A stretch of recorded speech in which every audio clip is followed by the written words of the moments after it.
Bonjour à tous, ravi de vous retrouver pour cette nouvelle émission du Tour des communes. J'espère que vous allez bien. J'ai repris aujourd'hui ma bicyclette, il faisait beau.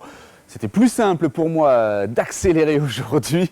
Je suis retourné du côté de Montigny-sur-Moine, commune déléguée de la commune nouvelle Sèvres-Moine. Je suis parti frapper aux portes de la société Audouin. J'ai son gérant juste à côté qui s'impatiente, qui est ravi de pouvoir présenter son entreprise spécialisée donc dans la fabrication de sabots pour les loisirs, la mode et bien évidemment les professionnels. On va parler de toutes ces casquettes avec vous, mais vous connaissez la chanson, chers téléspectateurs. J'espère que vous êtes confortablement assis. On ouvre à présent les livres d'histoire. Alors là, on va revenir au 19e siècle, fin du 19e, et c'est votre arrière-grand-père qui ouvre le jeu, j'ai envie de dire. On est 1890 ? C'est exact, oui, ça a commencé en 1890, donc à Saint-Rémy-en-Mauges, à une trentaine de kilomètres d'ici. Oui, effectivement, c'était pas donc du coup à Montigny, à la base. À la base, la famille Audouin n'était pas implantée à Montigny, non. Donc à Saint-Rémy, ouais, c'est pas très loin, vous le dites, hein, oui, 30 km à peu près. Non. Et alors de fil en aiguille, comment vous êtes venu ici ? Alors, donc à l'origine, mon arrière-grand-père travaillait à Saint-Rémy-en-Mauges, il n'avait pas d'atelier. Il avait ses outils chez lui, il s'en allait de ferme en ferme avec ses outils et il pouvait rester dans la ferme pour une ou deux familles à travailler pendant plusieurs jours, à équiper, je dirais, toutes les personnes de la famille. Mais à la base, peut-être que vous l'ignorez, je ne sais pas, est-ce qu'il y avait un réel besoin ? Est-ce qu'à la base on le sollicitait beaucoup et que de fil en aiguille il s'est dit tiens, il y a peut-être un filon là-dessous ? C'est-à-dire qu'à la base, enfin à cette époque-là, c'était un monde très agricole. C'était un autre temps. Hein. Voilà, et tout le monde marchait en sabots, on peut dire, dans notre région, enfin dans nos régions. Donc il y avait, dans chaque commune, il y avait plusieurs sabotiers. Et donc tout le monde travaillait de cette façon-là à l'époque. Donc c'était presque naturel que lui converge vers cette activité finalement. Voilà, et l'évolution a eu lieu dans les années 20. Avec lui ou son fils ? Avec son fils. Puisque Votre père ? Non, mon grand-père. Votre Voilà. grand-père, oui. Mon grand-père qui, lui, a donc continué l'activité de son père, mais lui, il a toujours été sédentarisé dans le sens où dans les années 20, les machines à façonner et à creuser les sabots sont apparues, et donc très rapidement, il s'est équipé. À Saint-Rémy toujours, il a fait son petit atelier là avec une scie et puis différentes machines. Il était toujours seul, il n'avait personne à ses côtés ? Au départ, il était seul, mais après il a eu plusieurs compagnons, on appelait des compagnons. Voilà, des compagnons à l'époque. Son fils l'a rejoint, donc mon père. Là voilà, du coup c'est là où votre père entre dans l'histoire. Voilà. Et il a appris son métier, mon père a appris son métier avec son père, avant la Seconde Guerre mondiale. Mon père est né en 1926. Et donc il a appris le métier de sabotier avec son père. Et ils ont travaillé ensemble, et les compagnons, jusque dans les années 50, à peu près. Et quand est-ce que Joël Audouin est arrivé dans l'histoire ? Alors, il est arrivé un peu par hasard, parce que ce n'était pas forcément sa destination au départ. C'est vrai Non, disons qu'il n'y avait pas de plan d'arrêté. Mais j'avais fait quand même un cursus commercial. Et après, une formation très spécifique dans la chaussure. Donc notre région, elle était quand même forte dans ce secteur d'activité. Tout à fait, oui. Et donc je suis rentré dans l'entreprise en 1984. Et, de fil en aiguille. Voilà. Donc on est rentré à deux avec ma femme dans cette entreprise. Mais vous pensiez donc déjà la reprendre pas au départ, non, parce pas au que départ. Honnêtement, on s'est dit, on essaie, on verra. Et c'est vrai qu'une fois qu'on a mis la main dedans, c'est le coup, et après c'est bras, on a été complètement entièrement. Exactement. Mais là, à l'époque, la société, elle vivotait, sans faire offense, voilà, à votre père, ou c'était difficile, ou non, ça suivait son rythme de croisière ? Ça suivait son rythme de croisière, mais il avait régulièrement, fallait se remettre en question et trouver des nouvelles activités. C'était pas un long fleuve tranquille. Non, c'était compliqué, c'est toujours compliqué d'ailleurs. Oui. Mais nous, quand on est rentré dans l'entreprise avec ma femme, on a constaté quand même qu'il y avait une très grande diversification dans les produits, entre la tabletterie, la bimbeloterie, les sabots traditionnels, et puis il avait été aussi inclus dans la gamme les sabots un petit peu à la mode à l'époque, la mode hippie, sabot type suédois, on appelle ça, semelle bois et dessus. Vous l'avez connu, la mode hippie, j'en suis sûr. et alors donc vous vous êtes dit, il y a trop de produits, non, il faut recentrer, qu'est-ce que vous vous êtes dit à ce moment-là? Quel constat? C'est pas qu'il y avait trop de produits, mais il y avait trop de diversification. Et donc on a choisi de se reconcentrer sur notre métier de base, ce qu'était le sabot. Par contre, on a élargi la gamme en faisant le sabot loisir, le sabot de jardin, le sabot confort. Enfin, on a essayé de... Ce qui est toujours d'actualité, Joël Audouin en 2019. Oui, cette gamme-là, oui. Très important, l'horloge file encore une fois. Vous faites tout à la main, ça c'est très important pour vous? Oui, notre cœur de métier, c'est donc le sabot, et il n'y a pas d'automate, il n'y a pas de robot, je dirais. C'est un choix volontaire. Volontaire, oui, parce qu'on a des gens qui travaillent ici, qui aiment leur métier, qui savent travailler, je dirais, avec leurs mains. C'est une des caractéristiques, je dirais, pour travailler dans l'entreprise. Il faut être, je dirais, avoir beaucoup de dextérité. Et la façon de réaliser les produits avec ces petites quantités ne nous permet pas d'avoir, je dirais, des robots et des machines automatiques parce que c'est des trop petites séries. Des produits qui respirent, qui transpirent l'amour. Un peu. Un petit peu, il y en a quand même beaucoup d'amour. Vous aimez ce que vous faites. Et sans ça, on ne serait plus là. C'est clair. On a parlé du passé, un tout petit peu du présent. Vous êtes aujourd'hui combien là à travailler? Alors, en 2019? Notre équipe, selon les flux et les demandes, varie entre 12 et 15 personnes. Entre 12 et 15 personnes. Et l'avenir, comment vous le voyez? Alors, toujours se remettre en question. Oui, donc aujourd'hui, on a la gamme travail professionnelle qui est vendue dans les collectivités, dans les hôpitaux, dans les laboratoires. C'est des sabots plus pour le travail avec un embout de sécurité. Donc ça, c'est un marché qui est assez difficile parce que très concurrentiel. Et il y a beaucoup de produits d'importation aujourd'hui qui remportent tous les appels d'offres et on a du mal à se battre avec un 100% Made in France. Je me doute.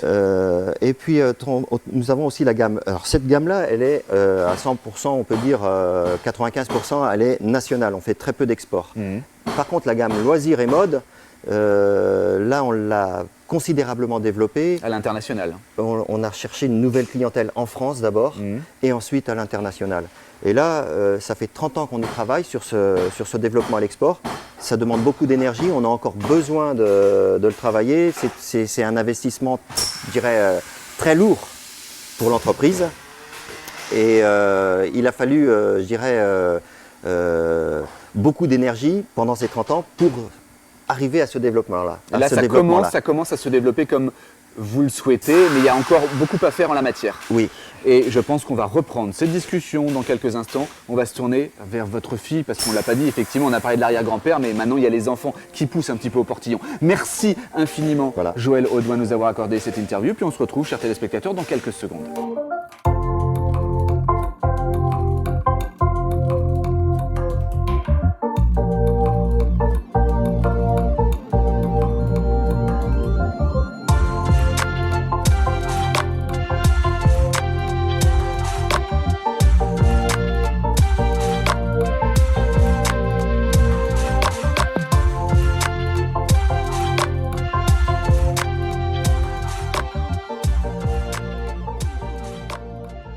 Comme convenu, j'ai retrouvé Justine Audouin, responsable communication et marketing dans la société Audouin, du même nom donc. Alors on parlait juste à l'instant avec votre père de l'international, que c'était un projet de long terme, que ça fait au moins 30 ans que vous y travaillez, qu'aujourd'hui ça commence à porter ses fruits. Pour cela, justement, vous voyagez vous-même, vous faites des salons à l'international? Oui, on fait pas mal de salons. On en fait quand même en France. On en fait deux sessions.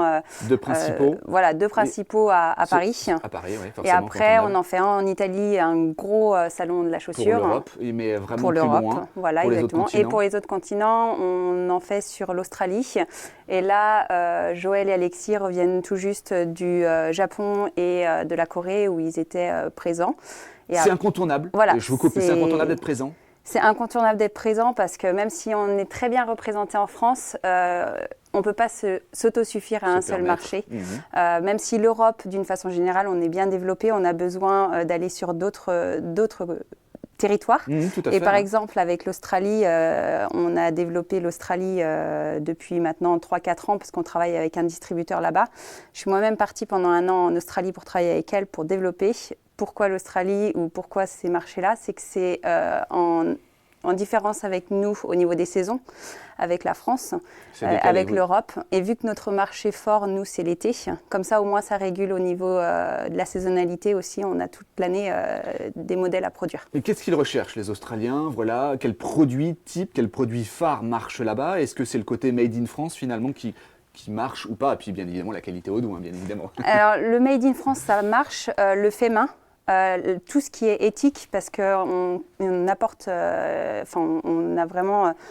tient à apporter vraiment des produits éthiques aux gens, c'est-à-dire que donc déjà fait main, on fait attention à tout ce qui est environnemental.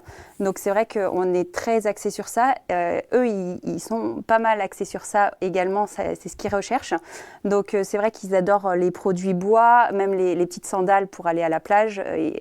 Tout ce qui est assez cool, on va dire, c'est ce qui plaît énormément. Ça revient à la mode, est-ce qu'on peut le dire? Sur l'Australie, sur l'Australie. Donc on a parlé des marchés à l'international, c'est incontournable. Autre point qui est fondamental aujourd'hui pour, j'allais dire, n'importe quelle société, quelque chose qu'on ne peut plus négliger, ce sont les réseaux sociaux. Donc c'est l'un des pôles que vous dirigez.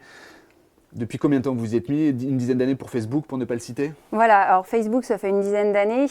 J'étais pas encore dans l'entreprise. On s'en occupait entre deux, on va dire, voilà. Avec d'autres boulots et puis les études et tout. Quand on avait le temps, bon. Exactement. Instagram, on l'a développé au moment où je suis partie en Australie, donc ça fait 2 ans et demi maintenant.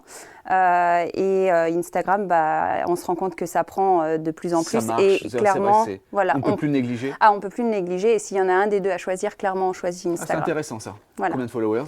On est à peu près à un peu moins de 5000.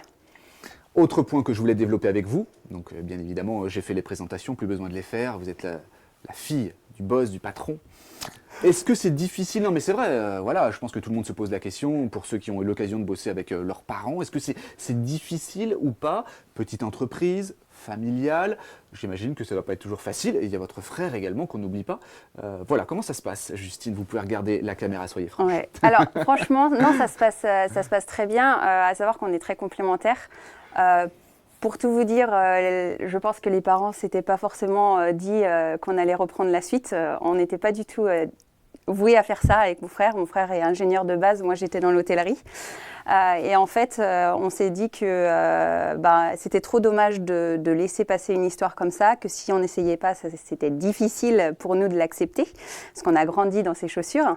Et donc là, on s'est dit non, on va essayer. Et avec mon frère, moi, je ne me vois pas reprendre sans lui et lui ne se voit pas reprendre sans moi. Donc ce sera un binôme, une cogérance. Voilà, exactement. Et je pense qu'on est très complémentaires parce qu'il fait des choses que je ne veux pas toucher et vice-versa. Et on va terminer là-dessus, est-ce que vous, sachant, voilà, vous avez déjà une idée bien définie sur l'avenir, mais sur le marché sur lequel vous travaillez, comment il peut évoluer? Est-ce que vous vous êtes dit, est-ce que vous vous êtes projeté en 2030, 2040? Parce que je pense qu'il faut déjà réfléchir, avoir une longueur d'avance. Enfin, j'imagine que c'est ce que vous voulez avoir. Oui, avoir une longueur d'avance. Après, on n'a pas encore réfléchi jusqu'à si loin, on va dire.